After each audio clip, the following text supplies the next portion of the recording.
Hi everybody, welcome to the first of 3 recordings for Pre-Lab 8. During these 3 lab recordings, we're going to start getting into correlations, some review from lecture on correlations, the assumptions we run for correlations, and then actually running the assumptions and the correlations in SPSS. So we're going to review correlation coefficient and correlation calculations in this first video. In the next video, we'll describe assumptions of correlations and determine how to run assumptions for those correlations. And in a third video, we're going to determine how to run a Pearson correlation in SPSS, interpret that output, and then determine how to write up the correlation. First of all, I wanted to go over a little bit of review on what is a correlation, what is a correlation coefficient. So a correlation, for a review from lecture, is a statistical procedure which measures a shared relationship between 2 variables. Specifically, we're looking at the magnitude and the direction of relationship. So if R is our correlation coefficient,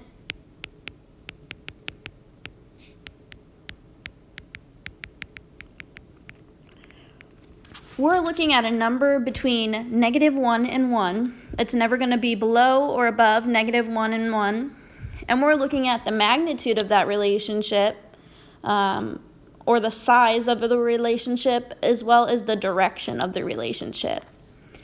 If we have a negative number, or a negative correlation, that's telling us we have a negative relationship. If our correlation is positive or it doesn't have a negative sign in front of it, then we have a positive relationship.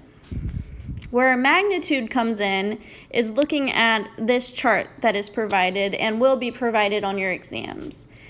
If I had an R of, let's say, -0.340, first thing I would do is determine the direction of relationship. I have a negative number, so my relationship is negative.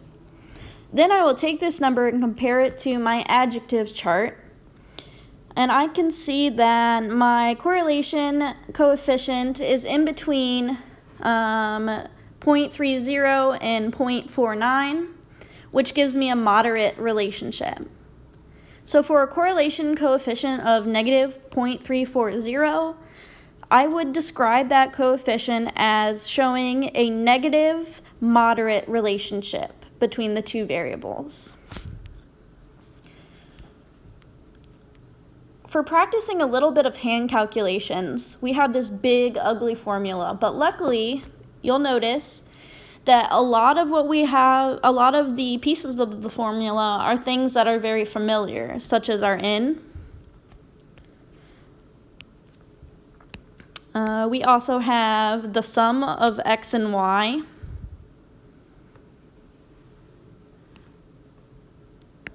We have the sum of x squared, the sum of y squared, and then also, different color here, the sum of x. And we can plug and chug the sum of y if I can find a new color. So each of the pieces of this formula are familiar and something that we can easily calculate. And we will do that in just a second. You guys can pause this video and go ahead and complete this chart with each of our pieces of information. I already have the completed chart below this slide. When you're done pausing the video and filling out this chart, we'll go ahead and go into plugging and chugging in our formula. And this formula and this type of chart is how it's going to be set up on the exam as well. So I have a completed chart right down here, and this is where I can pull out each of my pieces of the formula. If I count, I have 6 data pieces. So my n is going to equal 6. I'm just going to scroll up and plug 6 in wherever there was an n. So 6,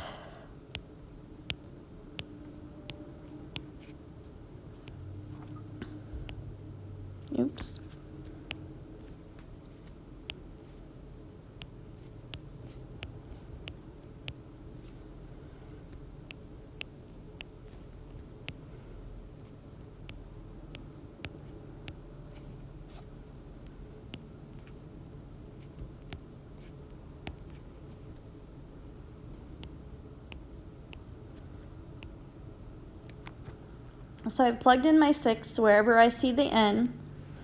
Next, I'm going to plug in my sum of x. So I have 57 for sum of x. 57 goes here and here.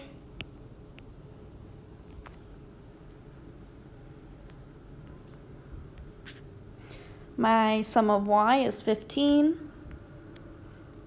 I'll plug that into the formula.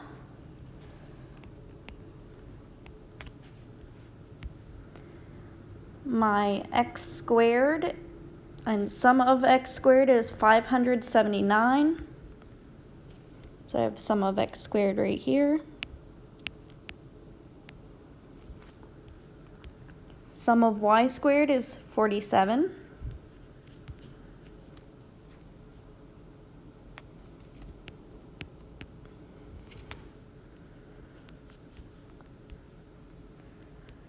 And sum of x and y, x times y, is 124. So I'll put sum of x and y, 124, right here. And we should be good to go. And now all we have to do is plug and chug in our calculator. So I will give you a second and we can pause this video and then come up with the result. Okay, I have gone ahead and plugged and chugged all of our information into the formula and solved. So if you want, you can pause and check your work against mine. Our correlation coefficient we found is right here. We have negative 0.980. Double check me, make sure I'm not wrong, and if I'm wrong, definitely shoot me an email. It's certainly possible. But I'm going to then determine the direction of relationship of this correlation coefficient. So if I scroll back up to my chart, first of all, I can tell that I have a negative correlation, a negative direction, since I have a negative sign. And it looks like we have a very high correlation. So I would say that the relationship between my two variables is a very high negative correlation. And that is the end of this section, or this video. Be sure to look out for part 2.